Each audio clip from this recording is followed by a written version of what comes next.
एक प्रार्थना से आरंभ करेंगे, उसके बाद विषय पर जाएंगे। तो आंखें बंद करनी है 30 सेकंड के लिए अपनी अपनी जगह पर। गहरी सांस लेनी है। सांस छोड़ते समय ओम का उच्चारण 3 बार हम सब साथ मिलकर करेंगे। इसके बाद मैं एक वैदिक प्रार्थना करूंगा जिससे आप मेरे पीछे रिपीट करोगे। तो आंखें बंद करिए, गहरी सांस लीजिए।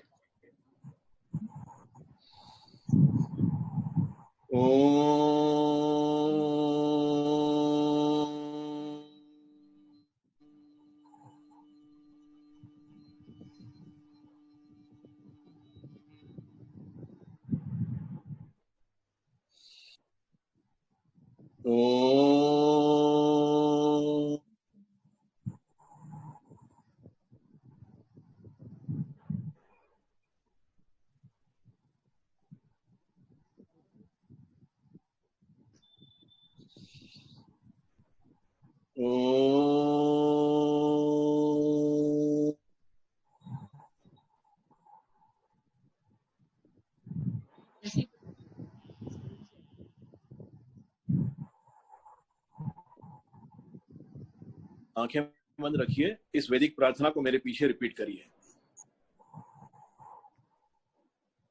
असतो मा सद्गमय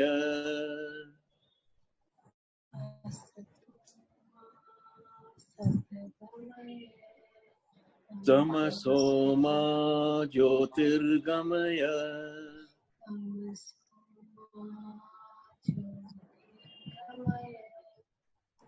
मृत्योर्मा अमृतं गमय।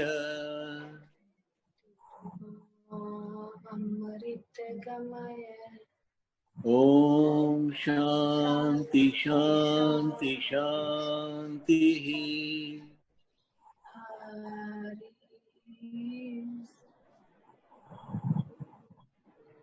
अब आंखें खोलिए। ये जो वैदिक प्रार्थना हमने साथ मिलकर की, हमारी संस्कृति में ये प्रार्थना जब आप कोई नया विषय समझने जाते हो, कोई नया ज्ञान अर्जित करने जाते हो, कोई नई बात सीखने जाते हो, तो नई बात सीखने से पहले, नया ज्ञान अर्जित करने से पहले ये संकल्प, ये प्रार्थना की जाती है। और इसके बहुत गहरे कारण हैं कि क्यों ये प्रार्थना नई बात सीखने से पहले, नया ज्ञान अर्जित करने से पहले करनी आवश्यक है। पहले तो हमने ओम का उच्चारण किया 3 बार साथ मिलकर। ओम के एक मंत्र पर ऋषियों ने एक पूरा उपनिषद लिखा है, मांडूक्य उपनिषद। एक जन्म काफी नहीं है ओम के इस मंत्र को समझने के लिए, 100 से भी अधिक अर्थ हैं। एक दो अर्थ मैं आपको समझा देता हूं, फिर आगे बढ़ेंगे। ओम को आदिस्वर कहा ऋषियों ने। ईश्वर की ऊर्जा जब ब्रह्मांड के पदार्थ में परिवर्तित हुई, तो ऊर्जा और पदार्थ, एनर्जी और मैटर के बीच का पुल ओम की ध्वनि है, इसलिए इसको आदिस्वर कहा। आज भी आप ब्रह्मांड में जाओ और पृथ्वी की अपनी धुरी पर घूमने की ध्वनि सुनो, या 9 ग्रहों के पृथ्वी के चारों ओर घूमने की ध्वनि सुनो सौर मंडल में, तो वो ध्वनि कुछ ऐसी है। आदिस्वर आज भी ब्रह्मांड में गूंज रहा है। ये एक अर्थ है ओम के मंत्र का। 3 अक्षरों से मिलकर ओम का स्वर बना है। आ उ म। आ से ब्रह्मा, उ से विष्णु, उ से महेश। सर्जन से लेकर विसर्जन तक की सारी क्रियाओं को इस देश ने, इस धर्म ने ईश्वर की क्रिया माना है। दुनिया के किसी और देश में, किसी और धर्म में मारने वाले को ईश्वर नहीं कहा, बनाने वाले को ईश्वर कहा है, मारने वाले को शैतान कहा है, सेटन कहा है। केवल यही एक संस्कृति ऐसी है, यही एक धर्म ऐसा है, यही एक देश ऐसा है जहां मारने वाले को तो हमने, बनाने वाले को और चलाने वाले को तो हमने देव कहा है, पर मारने वाले को हमने महादेव कहा है। क्योंकि मिटाने के लिए जो विवेक चाहिए, वो बनाने के, सर्जन के विवेक से विसर्जन का विवेक बहुत अधिक गहरा है। ये एक और अर्थ है ओम के मंत्र का। तीनों सर्जन से विसर्जन तक की सारी क्रियाएं ओम के एक मंत्र में डाल दी ऋषियों ने।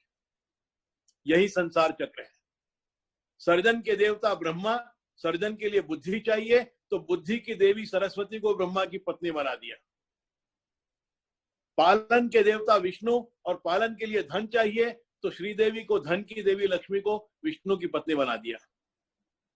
और विसर्जन के देवता महादेव और विसर्जन के लिए शक्ति चाहिए, तो शक्ति काली दुर्गा को शिव जी की पत्नी बना दिया। एक एक प्रतीक पर एक एक दिन बोला जा सकता है। ओम के मंत्र का एक और अर्थ यह है, कुछ नहीं साइलेंस से सर्जन आ की ध्वनि, और कुछ नहीं साइलेंस में विसर्जन की ध्वनि के साथ। तो सर्जन से विसर्जन तक की सारी क्रियाएं ईश्वर की क्रियाएं मानी है इस देश ने, और इसको प्रतीकात्मक रूप में ओम के एक मंत्र में कह दिया है। और भी अधिक अर्थ हैं, 98 से अधिक अर्थ हैं। तो ओम का 3 बार उच्चारण मन को शांत और स्थिर करने के लिए, अपने आप को लर्निंग मोड में लाने के लिए। फिर हमने वैदिक प्रार्थना की।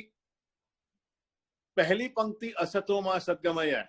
असत का अर्थ है असत्य और सत्य का अर्थ है सत्य, कि हे ईश्वर मुझे असत्य से सत्य की ओर लेकर चलो। क्यों कहा ऋषियों ने कि यह प्रार्थना करो? इसलिए कहा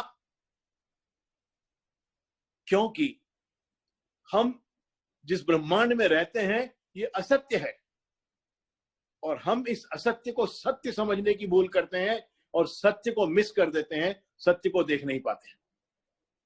2-3 उदाहरण देकर अपनी बात स्पष्ट करूंगा। आप बाहर जाइए, पृथ्वी को देखिए, फ्लैट नजर आएगी, सपाट नजर आएगी। 300 साल पहले तक वैज्ञानिक भी समझते थे कि पृथ्वी फ्लैट है।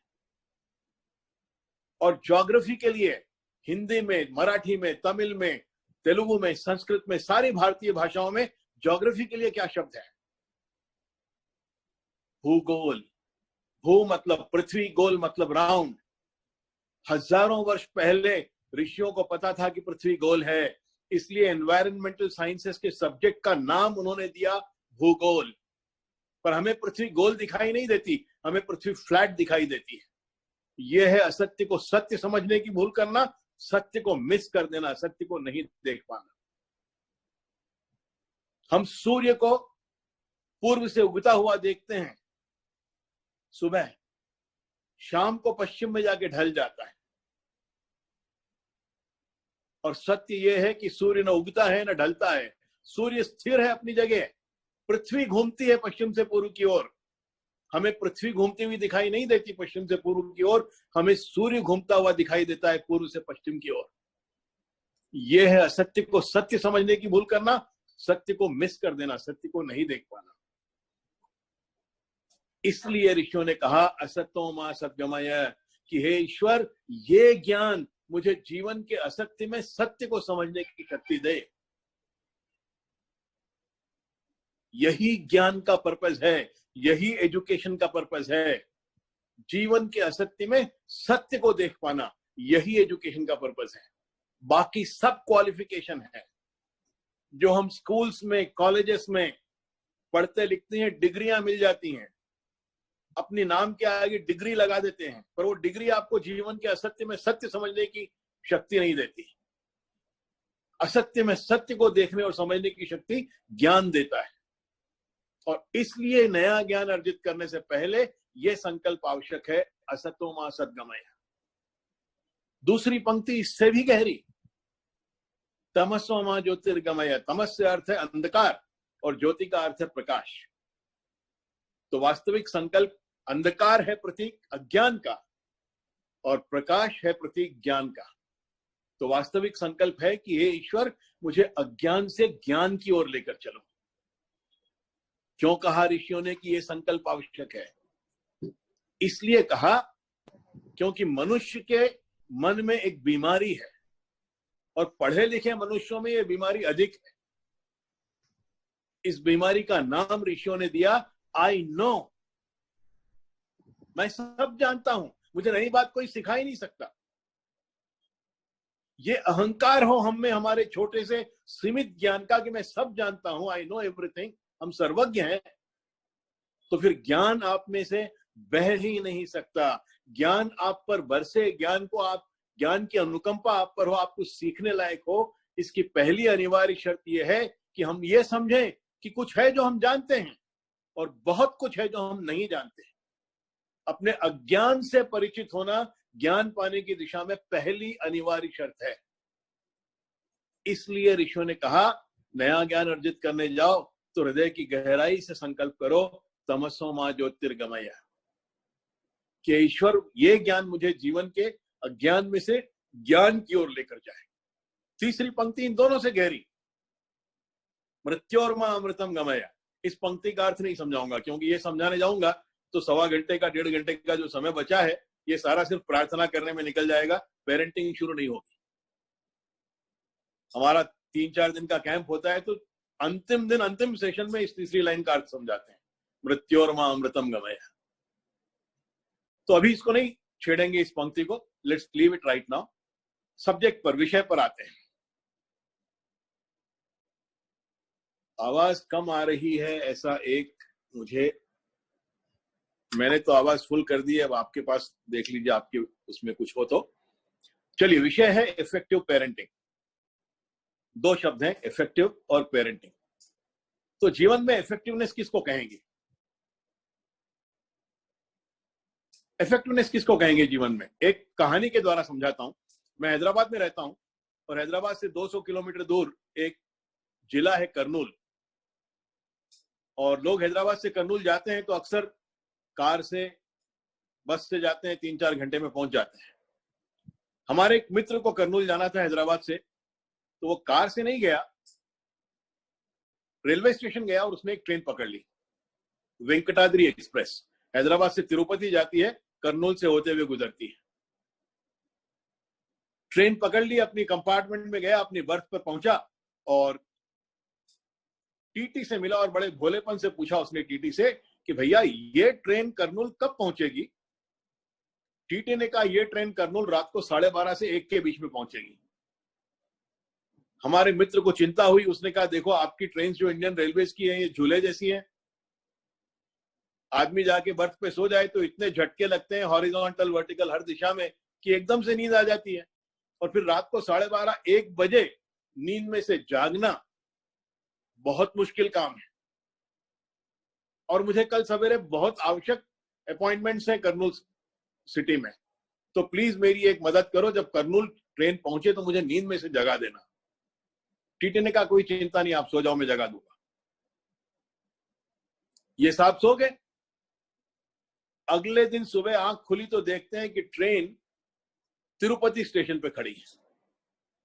बहुत गुस्सा आया, टीटी से मिले, चिल्लाने लगे कैसे मूर्ख हो, नालायक हो, तुमसे इतना मैंने कहा कि मुझे जरूरी काम है कर्नूल स्टेशन पर, तुमने वादा भी किया कि उठाओगे मुझे कर्नूल स्टेशन पर, तुम पे भरोसा करके रात को अच्छी तरह से सोया मैं, और सुबह यहां पे आंख खुली तो मैं अपने आप को तिरुपति स्टेशन पे देख रहा हूं, ये क्या है?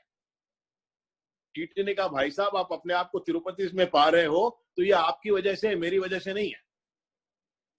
रात को 12:45 पर जब ट्रेन कर्नूल स्टेशन पहुंची, मैं आपकी बर्थ के पास आया, मैंने आपका नाम पुकारा, आप नहीं उठे, मैं जोर से चिल्लाया, आप फिर भी नहीं उठे, मैंने आपके बदन में गुदगुदी की, आप तो सो रहे थे बिल्कुल घोर निद्रा में, और क्या करता, मेरी जितनी प्रयास मैं कर सकता था मैंने सब किया, और आप नहीं उठे तो छोड़ दिया आपको। अब आप यहां आकर उठे हो तिरुपति में, अब यहां से इस समय तिरुपति से कर्नूल वापस जाने के लिए कोई ट्रेन नहीं है, यही ट्रेन रात को निकलेगी यहां से और कर्नूल से होते हुए वापस हैदराबाद जाएगी, तो आपके पास पूरा दिन खाली है दिन भर का, तो आप तिरुमला जाओ, बालाजी के दर्शन करो, रात को वापस आना, मैं आपको जाते वक्त हैदराबाद जाते समय कर्नूल स्टेशन पे छोड़ दूंगा।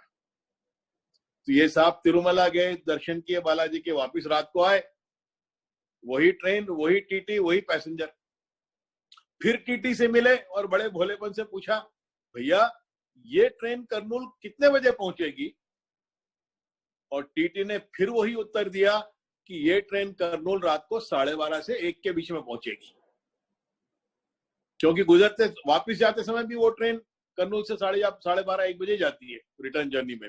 अब इन साहब को घोर चिंता हुई, इन्होंने कहा टीटी से देखो आते समय तुमने मेरा 1 दिन बर्बाद किया, बड़ी मुश्किल से आज के सारे अपॉइंटमेंट्स मैंने कल पे ढकेले, अब जाते समय कुछ भी करो, कैसे भी करो, कर्नूल स्टेशन पे जरूर जगा देना मुझे नींद में से। टीटी ने कहा, साहब सोते हुओं को जगाने के जितने सभ्य तरीके आते हैं मुझे, उन तरीकों से आप जागते नहीं हो। आप नहीं जागो तो मैं क्या करूं? इस व्यक्ति ने कहा, तुम सारे सभ्य तरीके, सारे सिविलाइज मेथड्स यूज करके देख लेना, मैं जग गया तो ठीक, और फिर भी नहीं जागा यदि कर्नूल स्टेशन पे, तो सशरीर मुझे बर्थ पे से उठाना और बाहर प्लेटफॉर्म पे फेंक देना कर्नूल स्टेशन पे। बहुत जरूरी काम है कल सुबह। टीटी ने कहा, आप चाहते हो ऐसा करूं तो ये भी कर लूंगा, आप चिंता मत करो, सो जाओ, मैं उठा दूंगा। ये साहब सो गए। अगले दिन सुबह आंख खुली तो देखते हैं कि ट्रेन हैदराबाद स्टेशन पे खड़ी है। 2 दिन टाइम, एफर्ट, मनी, सब कुछ बर्बाद, और लौट के बुद्धू घर को आए। इतना गुस्सा उस पैसेंजर को आया, उसने प्लेटफॉर्म पे टीटी को ढूंढा, पकड़ा कोट से, 2-3 झटके दिए जोरदार, और जितनी सुंदर सुंदर हैदराबादी गालियां आती थी वो सब की सब बरसानी शुरू कर दी। अब ये आदमी चीख रहा है, चिल्ला रहा है, गालियां दे रहा है, और टीटी बिल्कुल निर्निमेष भाव से, ब्लैंक फेस, ऐसे देख रहा है इस आदमी को जैसे सामने संसार का 8वां आश्चर्य खड़ा है। भीड़ जमा हो गई, एक आदमी से रहा नहीं गया, वो गया टीटी के पास, उसने कहा, अरे तुम गवर्नमेंट सर्वेंट हो, ये ऑर्डिनरी पैसेंजर है, बुरी बुरी गालियां दे रहा है, चिल्ला रहा है, चीख रहा है, और तुम इसको पलट के उत्तर भी नहीं देखते हो? थोड़ा भी तुम में स्वाभिमान नहीं है, सेल्फ रेस्पेक्ट नहीं है थोड़ी भी? और टीटी ने उस नए आदमी से कहा, भैया मैं जानता हूं मैं गवर्नमेंट सर्वेंट हूं, ये ऑर्डिनरी पैसेंजर है, मुझ में बहुत स्वाभिमान भी है, पर मैं ये सोचकर परेशान हूं कि यहां पर यह आदमी इतना जोर जोर से चिल्ला रहा है, इसको कल रात मैंने कर्नूल स्टेशन पे बाहर फेंक दिया।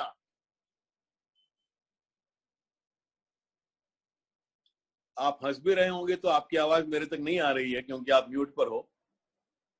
टीटी ने क्या किया? दूसरी आत्मा को कर्नूल स्टेशन पे बाहर फेंक दिया।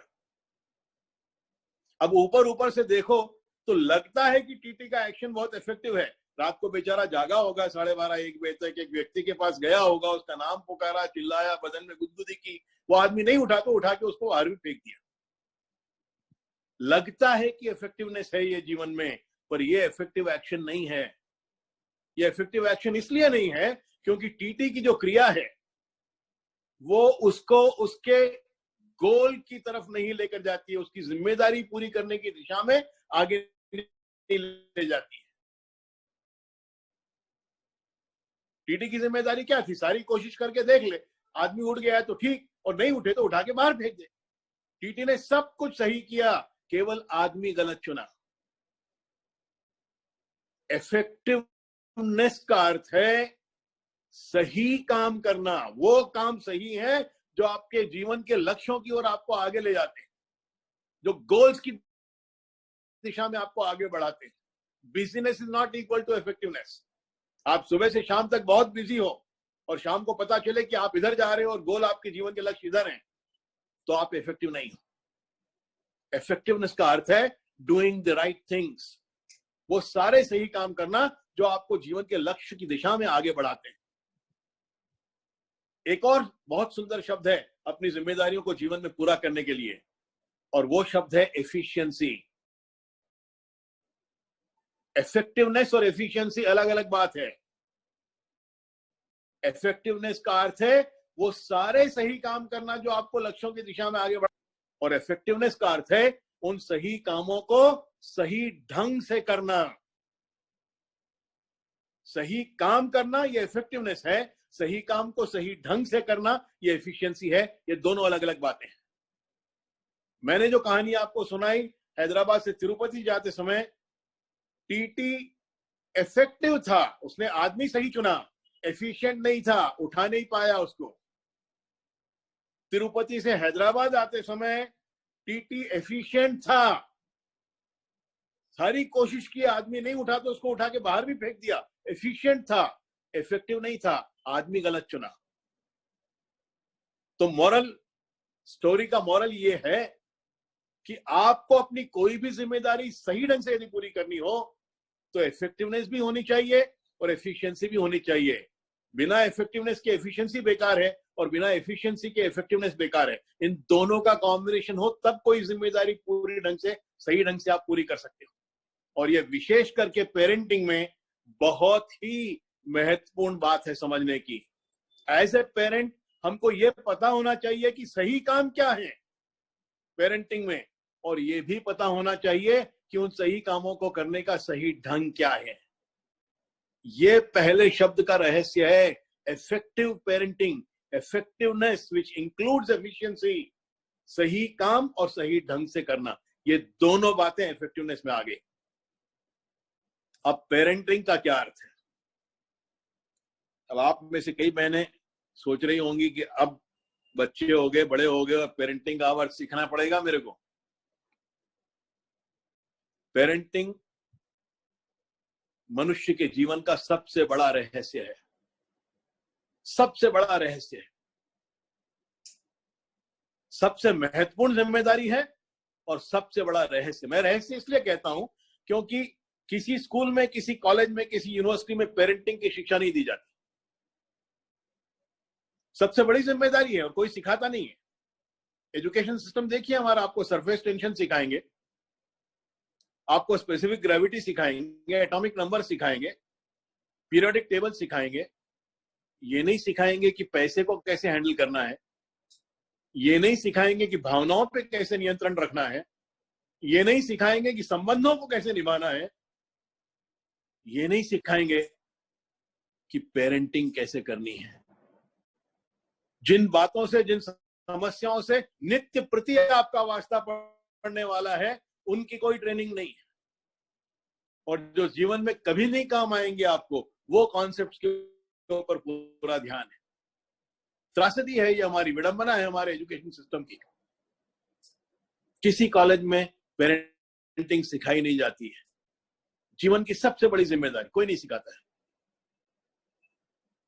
एक और कारण है क्योंकि पेरेंटिंग, जिसकी वजह से पेरेंटिंग बहुत बड़ा रहस्य है, और वो कारण ये है कि जिस दिन एक बच्चा जन्म लेता है उसी दिन एक मां जन्मती है।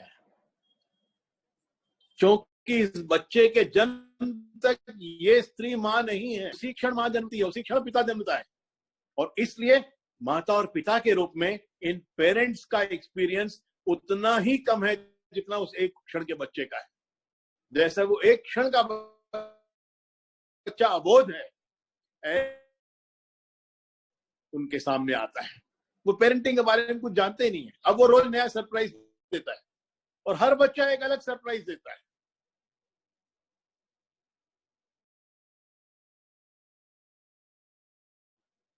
सबसे महत्वपूर्ण जिम्मेदारी मनुष्य के जीवन की, न इसके बारे में कोई ट्रेनिंग है, न कोई सिखाता है, और न इसका कोई एक्सपीरियंस आपके काम आता है। क्योंकि हर बच्चे का एक्सपीरियंस अलग होगा। पहला बच्चा जो आपको एक्सपीरियंस देगा वो दूसरा उससे अलग देगा। इसलिए मैं कहता हूं कि ये बहुत बड़ा रहस्य है। Parenting is a very big secret. मैं कई बार, मेरी कुछ स्कूल्स हैं हैदराबाद में और कई पेरेंट्स से मेरा वास्ता पड़ता है। मैंने सारी दुनिया में कम से कम 5-7 लाख पेरेंट्स को एड्रेस किया है इस विषय पर। तो मैं हर मीटिंग में, न्यूयॉर्क से लेके जापान तक, हर मीटिंग में मैं एक ही प्रश्न पूछता हूं सबसे पहले कि एज ए पेरेंट आपकी सबसे महत्वपूर्ण जिम्मेदारी क्या है। आप मेरा प्रश्न ध्यान से सुनिए। एज ए पेरेंट, अभिभावक के रूप में आपकी सबसे महत्वपूर्ण जिम्मेदारी अपने बच्चे के प्रति, अपने शिशु के प्रति क्या है। और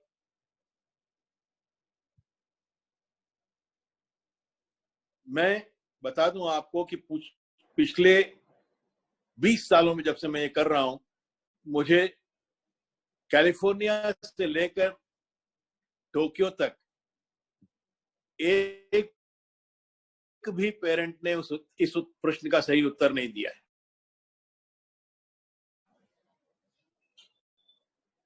और मुझे कोई उम्मीद नहीं है कि यहां भी कोई इसका सही उत्तर देगा। इसलिए चाहता कि आप अपने उत्तर लिखें स्क्रीन पर। अधिकतर उत्तर जो मिलते हैं, जो यहाँ भी दिख रहे हैं मुझे, कि कोई कहता है अच्छे संस्कार देने हैं, कोई कहता है अच्छी स्कूल में डालना है, कोई कहता है अच्छा इंसान बनाना है, कोई कहता है उसको सफलता के सारे गुर सिखाने, वगैरह वगैरह। पर इनमें से एक भी सबसे महत्वपूर्ण बात नहीं है। पेरेंटिंग की सबसे महत्वपूर्ण जिम्मेदारी इनमें से एक भी नहीं है। पेरेंटिंग की सबसे महत्वपूर्ण जिम्मेदारी ये है कि माँ बाप अपने बच्चे को जीनियस बनाएं, जीनियस बनाएं, क्योंकि हर बच्चा जीनियस बन सकता है, हर बच्चा जीनियस बन सकता है। और यदि बहुत कम बच्चे जीनियस बनते हैं बड़े होकर, तो केवल इसलिए क्योंकि उनके बचे हुए बच्चों के माँ बाप को यह पता नहीं है कि अपने बच्चे को जीनियस कैसे बनाना है।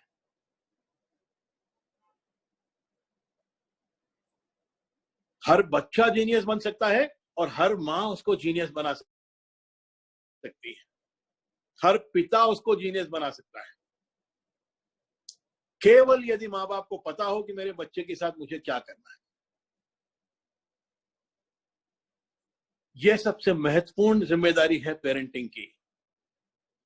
अब जीनियस शब्द का अर्थ क्या है?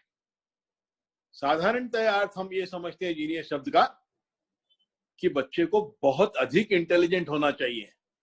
अधिक से अधिक इंटेलिजेंस हो तो बच्चा जीनियस है।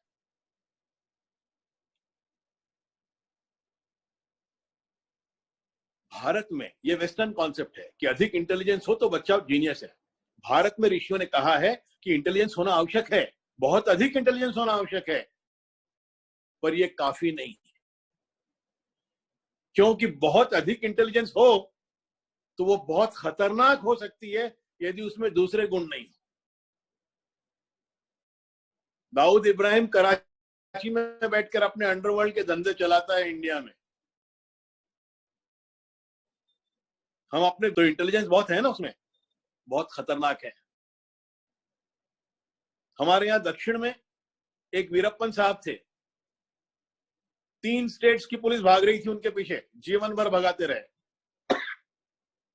इंटेलिजेंट थे, बहुत खतरनाक थे। हिटलर बहुत इंटेलिजेंट था, जर्मन की एक पूरी पीढ़ी को बेवकूफ बनाया। केवल इंटेलिजेंस हो तो बहुत खतरनाक है। इंटेलिजेंस को मापने का मनोविज्ञान में एक यूनिट है आईक्यू, इंटेलिजेंस कोशेंट। तो चलो से केवल इंटेलिजेंस की पहले बात कर लेते हैं, बाकी और क्या गुण चाहिए मैं इसके बाद बताता हूं। आईक्यू अधिक से अधिक होनी चाहिए, यह पहली रिक्वायरमेंट है जीनियस की। काफी नहीं है पर पहली रिक्वायरमेंट है। तो मेरा प्रश्न यह है कि अगर एक्स्ट्रॉर्डिनरी इंटेलिजेंस चाहिए बच्चे को जीनियस बनाने के लिए, तो पहले हमें यह तो पता होना चाहिए कि ऑर्डिनरी इंटेलिजेंस क्या होती है। प्रश्न आपसे यह है कि एवरेज ऑर्डिनरी इंटेलिजेंस क्या होती है किसी भी मनुष्य में, किसी भी बच्चे में। और मुझे नहीं कोई पता होगा कि एवरेज इंटेलिजेंस क्या होना चाहिए। पेरेंट्स को कैसे पता होगा? स्कूल में, स्कूल वालों को भी मैं पूछता हूं तो 99% स्कूल के प्रिंसिपल्स को पता नहीं होता कि एवरेज आईक्यू क्या होनी चाहिए। एवरेज आईक्यू 100 होनी चाहिए, 100 होती है। और ये 100 क्यों होती है मैं थोड़ी देर में समझाऊंगा। 50 से 70 के बीच में आईक्यू हो तो ये ब्रेन इंजर्ड बच्चा है। स्पास्टिक्स बच्चे जिनको हम बोलते हैं, एडीएचडी जिनको हम बोलते हैं, डाउन सिंड्रोम बोलते हैं, सेरेब्रल पैल्सी बोलते हैं, 94 labels are there medical science में, जिनको ब्रेन इंजर्ड बच्चे कहते हैं। ये 50 से 70 के बीच में आईक्यू है। 70 से 90 के बीच में आईक्यू ये लर्निंग डिफिकल्टीज वाले बच्चे हैं। डिसलेक्सिया है, डिस्ग्राफिया है, डिस्कैलकुलाई है, 10-12 प्रकार की लर्निंग डिफिकल्टीज है। अगर आपने तारे जमीन पर देखी है तो उस बच्चे को उस फिल्म में डिसलेक्सिया था। इनकी आईक्यू एवरेज 120-125 आईक्यू होगी, यह बच्चा अपने क्लास में हमेशा फर्स्ट आएगा। 140 से 150 के बीच में आईक्यू होगी, ये रैंक स्टूडेंट होगा, मेरिट स्टूडेंट होगा, गोल्ड मेडलिस्ट होगा, यूनिवर्सिटी टॉपर होगा। 150 से 200 के बीच में आईक्यू होगी, ये बच्चा जीनियस है।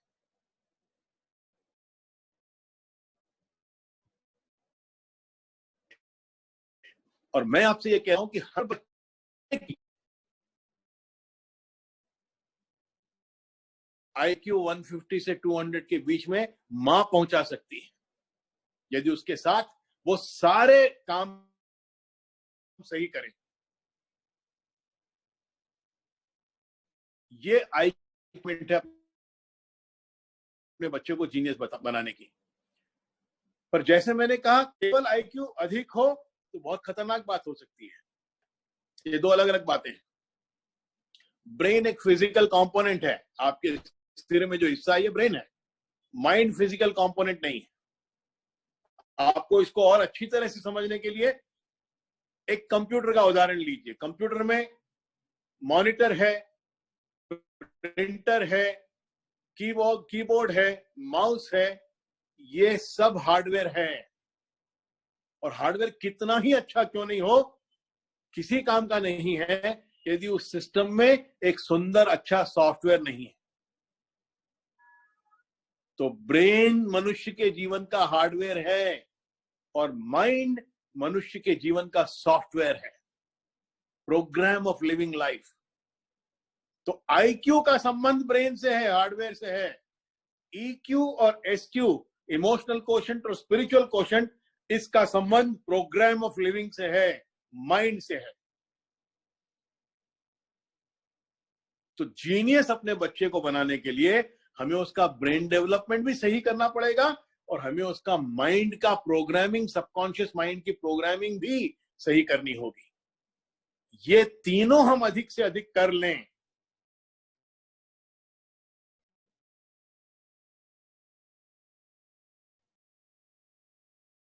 तब आप अपने बच्चे को, हर बच्चे को जीनियस बनाया जा सकता है और बच्चा जीनियस बन सकता है। उसमें जीनियस बनने का पोटेंशियल होता है जन्म के समय। Highest possible IQ, highest possible EQ और हाईएस्ट पॉसिबल एसक्यू कैसे क्रिएट करें अपने बच्चे में। तो सबसे पहले यह समझना होगा कि कब क्रिएट करना होता है, शुरू कब करना होता है। तीनों हाईएस्ट हों, पहले 6 वर्षों में 80% काम आईक्यू पे करना होता है। 9 महीने गर्भ के और पहले 6 वर्ष जीवन के, इसमें 80% काम आईक्यू पे होता है। 20% काम ईक्यू और एसक्यू के बीज डाले जाते हैं बच्चे के सबकॉन्शियस प्रोग्राम में। और 6 से 15 के बीच में 80% काम ईक्यू और एसक्यू पे होगा, 20% उसकी आईक्यू बढ़ाई जा सकती है। तो 80% आईक्यू पहले 6 वर्षों में बढ़ाई जा सकती है, 20% 6 से 15 के बीच में बढ़ाई जा सकती है। 20% ईक्यू और एसक्यू के बीज पहले 6 वर्षों में डाले जाते हैं और 80% काम ईक्यू और एसक्यू का 6 से 15 के बीच में होता है।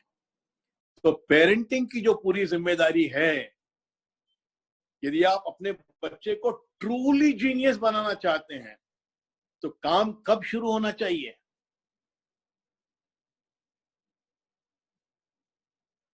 कई लोग कहते हैं जन्मते ही शुरू होना चाहिए, बच्चे के जन्म के साथ ही शुरू होना चाहिए। कुछ लोग कहते हैं गर्भावस्था में शुरू हो जाना चाहिए, और मैं कहता हूं कि ये दोनों भी लेट हैं। वास्तविक काम शुरू होता है गर्भाधान से पहले,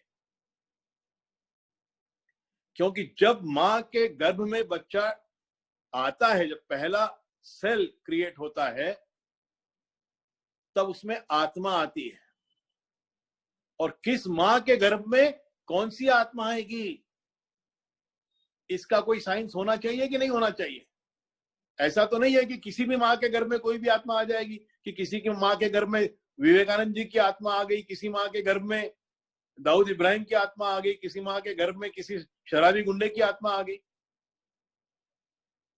किस मां के गर्भ में कौन सी आत्मा आएगी, ये पूरा साइंस है। इसके ऊपर मैं अधिक चर्चा अभी नहीं करूंगा, पर काम गर्भाधान से पहले शुरू होना चाहिए, क्योंकि पति और पत्नी के बीच का संबंध कैसा है, उन दोनों की रिलेशनशिप की क्वालिटी कैसी है, इस पर डिपेंड करता है कि किस मां के गर्भ में कौन सी आत्मा आएगी। ये सबसे पहला विषय है पेरेंटिंग में। पति और पत्नी के बीच का संबंध कैसा है, किस क्वालिटी क्या है संबंध की, उस पर डिपेंड करता है कि मां के गर्भ में कैसी स्पेस बनेगी और उसमें किस प्रकार की आत्मा का प्रवेश होगा। मैं कई बार अपने पेरेंटिंग सेशन में पूछता हूं एक प्रश्न कि भारत में लिखी हुई सबसे प्रसिद्ध पुस्तक कौन सी है, और अधिकतर जवाब जो मुझे मिलते हैं वो ये है कि सबसे प्रसिद्ध पुस्तक भगवत गीता है, सबसे प्रसिद्ध पुस्तक रामायण है, महाभारत है या वेद है। और मैं हर बार कहता हूं कि मैंने सबसे अच्छी पुस्तक नहीं पूछी, मैंने सबसे प्रसिद्ध पुस्तक पूछी। सबसे प्रसिद्ध पुस्तक जो भारत में लिखी हुई है वो है कामसूत्र, और कामसूत्र पुस्तक है एक ऋषि के द्वारा लिखी हुई, और उसका सारा का सारा विषय केवल ये है कि पति और पत्नी का संबंध कैसा होना चाहिए, और जितना ऊंची क्वालिटी का संबंध होगा उतनी ऊंची क्वालिटी की आत्मा गर्भाधान के समय मां के गर्भ में आएगी। उसके बाद 9 महीने मां क्या करती है गर्भ के साथ, फीटस के साथ, ये सारा कार्यक्रम भी पेरेंटिंग की रिस्पॉन्सिबिलिटी है। और जन्म के बाद से 15 साल तक, पहले 6 वर्षों में 80% काम आईक्यू पर, 20% ईक्यू और एसक्यू पर, और 6 से 15 के बीच में 80% काम ईक्यू और एसक्यू पर और 20% काम आईक्यू पर।